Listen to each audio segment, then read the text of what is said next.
नमस्कार दोस्तों, मैं हूं आपका होस्ट किरण और आपका स्वागत है हमारे YouTube चैनल कथा सरिता कहानी दिल की।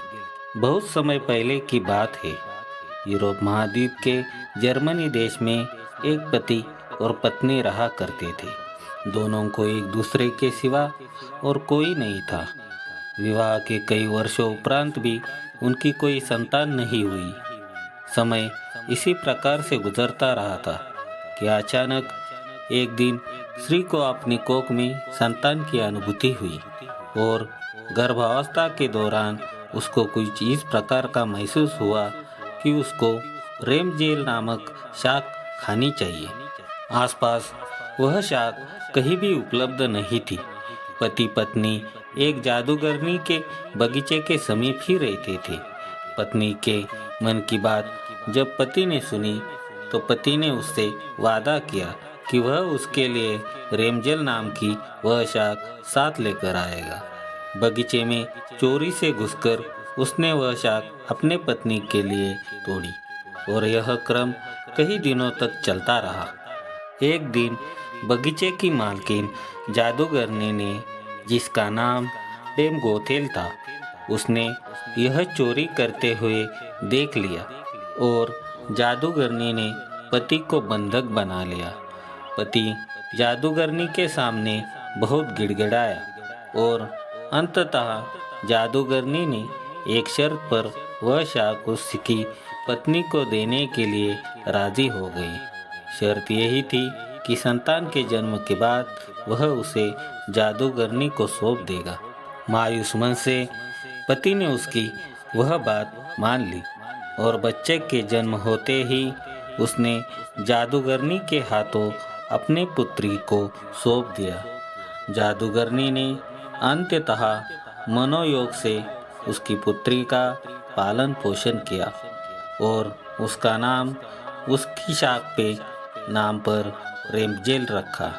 रेमजेल एक अत्यंत रूपवती कन्या के रूप में धीरे धीरे विकसित होने लगी। उसके सुनहरे बाल और अद्वितीय रूप की चर्चा आसपास की जगह पर धीमे धीमे से फैलने लगी। कन्या के 12 वर्ष के होते ही जादूगरनी डेम गोथेल ने उसको एक ऐसी मीनार में कैद कर दिया जिसमें ना तो कोई दरवाज़ा था और ना कोई चढ़ने के लिए कोई सीढ़ी। इसमें एक ऊंचे स्थान पर एक कमरा था। जादूगर ने अपनी जादुई शक्ति के माध्यम से छोटी बच्ची तक पहुंचती और हर एक दिन उससे मिलने के लिए दिन के समय जरूर जाती। इसी प्रकार से दिन बीतने लगे।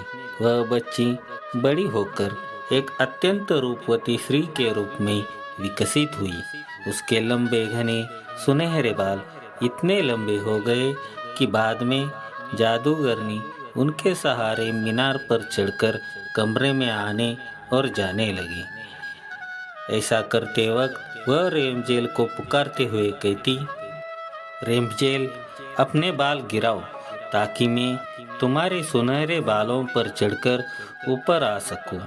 समय इसी तरह गुजरता गया और एक दिन किसी राज्य का राजकुमार घूमते घूमते उसी क्षेत्र में आ गया जहाँ पर रेमजेल उस मीनार में रहती थी। रेमजेल की आवाज़ अद्वितीय मिठास थी। जब वह गाती थी तो जैसे समय ठहर जाता था। एक दिन राजकुमार को टहलते टहलते एक मधुर आवाज़ सुनाई पड़ी। वह आवाज़ कहाँ से आ रही है यह जानने के लिए जब राजकुमार मीनार के पास गया तो उसे दिखाई पड़ा कि एक ऊंची मीनार के ऊपर कमरे में एक सुंदर रूपवती स्त्री रहती है। उसकी इस मीठी आवाज़ को सुनकर राजकुमार उसकी तरफ अत्यंत आकर्षित हुआ और वह अपनी उत्सुकता पर काबू नहीं रख सका। उसने मन ही मन में ठान ली कि वह उस बंद मीनार में रहने वाली स्त्री, जिसका आवाज़ इतना मधुर है, के विषय में जान के ही रहेगा। एक दिन जब दिन के समय जादूगरनी रेमजेल से मिलने के लिए आई तो उसने जादूगरनी को वह शब्द कहते हुए और बालों के जरिए ऊपर चढ़ते हुए देख लिया राजकुमार ने इसी प्रकार जब रात के समय रेमजेल को पुकारा तो उसने उसे आने के लिए मीनार के सहारे अपने बालों को लटका दिया। राजकुमार ऊपर जाकर रेमजेल से मिला। रेमजेल और राजकुमार एक दूसरे से प्रेम करने लगे थे। दोनों ने मिलते ही एक दूसरे को पसंद कर लिया था और वह एक दूसरे के लिए अतरंग सहचर बन गए। अंततः राजकुमार ने रेमजेल के सामने विवाह का प्रस्ताव रखा। रेमजेल इस पर सहमत हुई और दोनों का मिलना जुलना धीमे धीमे बढ़ने लगा। जादूगरनी डेम गोथेल रोज दिन के समय रेमजेल को मिलने के लिए आया करती थी। राजकुमार और रेमजेल ने मिलकर एक योजना बनाई कि राजकुमार द्वारा दिए गए रेशम से रेमजेल एक सीढ़ी बनाएगी जिससे कि वह दोनों उस जगह से भाग सके। लेकिन रेमजेल की मूर्खता के कारण जादूगरनी डेम गोथेल को राजकुमार के रेमजेल के पास आने और उसके गर्भवती हो जाने का पता चल गया। जादूगरनी डेम गोथेल ने रेमजेल को मीनार से बाहर निकाल दिया और जंगली जानवरों के बीच से जंगल में विचरण को अकेला छोड़ दिया और वह स्वयं उस मीनार के कमरे में जाकर छुप गई। राजकुमार के चढ़ने के लिए उसने रेमजेल के बालों को काटकर उन्हें मीनार से बाहर लटका दिया ताकि राजकुमार ऊपर चढ़ सके और उसे कोई शक न हो। जब राजकुमार रेमजेल से मिलने के लिए उस रात आया तो रेमजेल की जगह जादूगरनी को पाकर वह भयभीत हो गया और मीनार से कूद पड़ा, जिससे कि नीचे पड़े कांटों से उसकी दोनों आँखों की रोशनी चली गई। जब राजकुमार नीचे गिरने लगा, उसके हाथ में रेमजेल के कटे हुए बाल आ गए और रेमजेल की लंबी बालों की लट राजकुमार के साथ ही नीचे गिर गई। नीचे उतर पाने का कोई अन्य तरीका न होने के कारण जादूगरनी डेम गोथेल उस मीनार में फंस गई और अंततः मृत्यु को प्राप्त हो गई।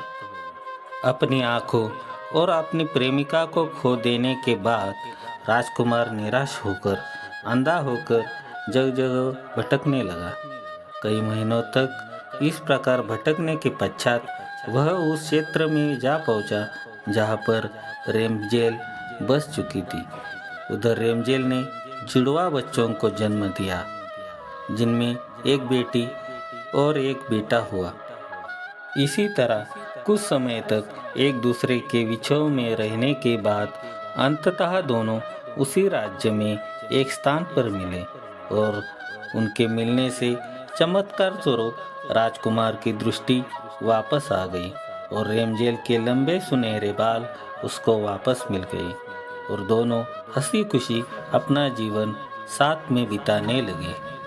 इस कहानी से हमें यह शिक्षा मिलती है कि बुरे का अंत बुरा ही होता है और विश्वास के सहारे एक दिन दुनिया में सब कुछ पाया जा सकता है। जिस तरह जादूगरनी गलत नियत से रेमजेल को इतने साल कैद में रखती है, एक दिन उसे इसका दंड मिला और वह मारी गई। रेमजेल ने बचपन से उम्मीद लगाई हुई थी कि उसे एक दिन कोई बचाने आएगा, उसकी खुशहाल भरी जिंदगी होगी। एक दिन उसके इस विश्वास को भगवान ने पूरा कर दिया। तो दोस्तों, आपको यह कहानी कैसी लगी? प्लीज़ कमेंट करो, वीडियो को लाइक करो, शेयर करो और हमारे चैनल कथा सरिता को सब्सक्राइब करो। तो मिलते हैं ऐसी ही एक प्यारी सी कहानी के साथ। तब तक के लिए धन्यवाद।